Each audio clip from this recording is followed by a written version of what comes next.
요한계시록 1장 9절에서 20절까지 말씀을 함께 교독합니다. 나 요한은 너희 형제요 예수의 환난과 나라와 참음에 동참하는 자라. 하나님의 말씀과 예수를 증언하였으므로 말미암아 반모라 하는 섬에 있었더니 주의 날에 내가 성령에 감동되어 내 뒤에서 나는 나팔 소리 같은 큰 음성을 들으니 이르되 네가 보는 것을 두루마리에 써서 에베소, 서머나, 버가모, 두아디라, 사데, 빌라델비아, 라오디게아 등 7교회에 보내라 하시기로 몸을 돌이켜 나에게 말한 음성을 알아보려고 돌이킬 때 7 금촛대를 보았는데 촛대 사이에 인자 같은 이가 발에 끌리는 옷을 입고 가슴에 금띠를 띠고 그의 머리와 털의 희기가 흰 양털 같고 눈 같으며 그의 눈은 불꽃 같고 그의 발은 풀무불에 단련한 빛난 주석 같고 그의 음성은 많은 물소리와 같으며 그의 오른손에 7별이 있고 그의 입에서 좌우에 날선 검이 나오고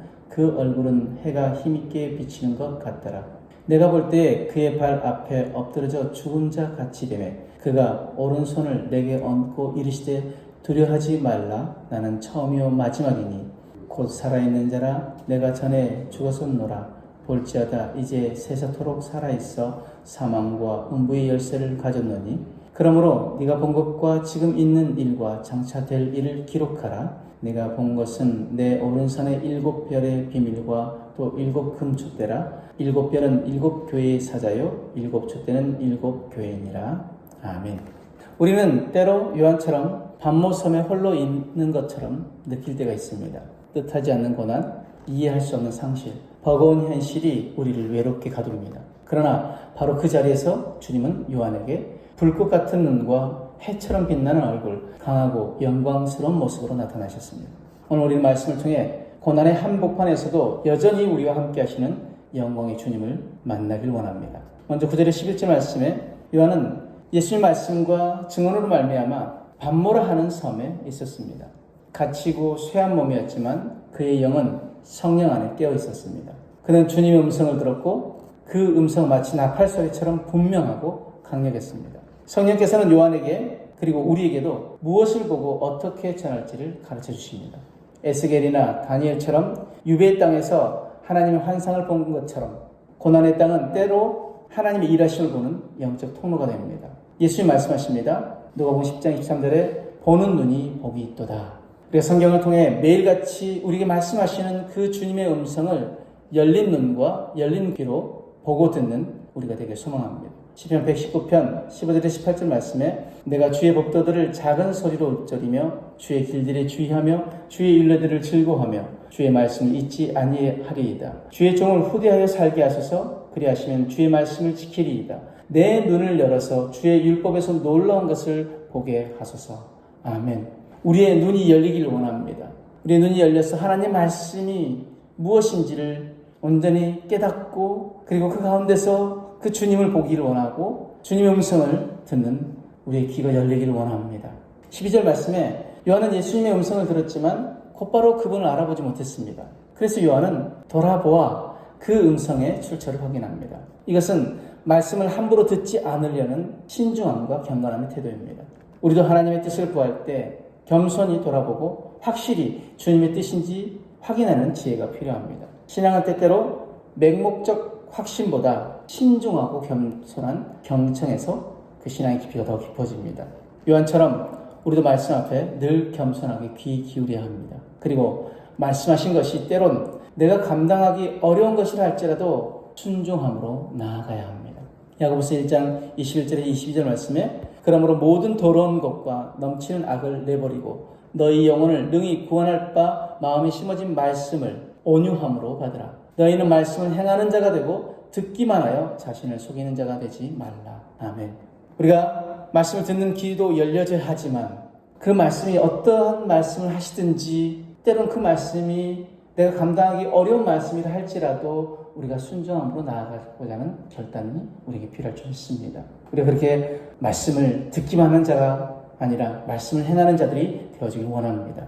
13절에서 20절 말씀에 요한이 본 주님의 모습은 참으로 강하고 영광스러운 모습이었습니다.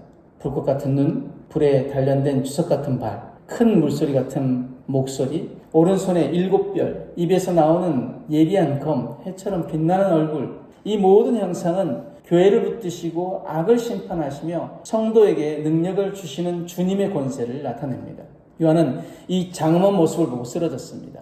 그러나 예수님은 오른손을 내밀어 요한을 일으키시며 이렇게 말씀하십니다. 두려워하지 말라. 나는 처음이요 마지막이니 곧 살아있는 자라. 오늘도 우리에게도 동일한 주님의 음성이 들립니다. 두려워하지 말라. 세상의 억압과 두려움, 실패와 질병, 외로움과 죄책감 앞에서 주저앉지 마십시오. 영광의 주님이 지금도 우리를 붙드시며 우리의 삶의 한복판에서 여전히 살아계셔서 우리를 일으키십니다. 이사야서 41장 10절 말씀에 두려워하지 말라. 내가 너와 함께함이라. 놀라지 말라. 나는 내 하나님이 됨이라. 내가 너를 굳세게 하리라. 참으로 너를 도와주리라. 참으로 나의 의로운 오른손은 너를 붙들리라. 아멘. 분명히 주님이 우리에게 말씀하셨습니다. 내가 너를 붙들고 내가 너와 함께 할 것이다. 우리가 이 약속의 말씀을 믿는다면 우리는 비록 우리가 때로 넘어질 수 있지만 그러나 거기에서 주저앉아서 낙심하고 낭망하는 것이 아니라 그 주님을 바라보고 능력의 주님 바라보고 다시 일어서야 합니다. 그 주님 손 붙잡고 다시 일어서야 할 줄 믿습니다.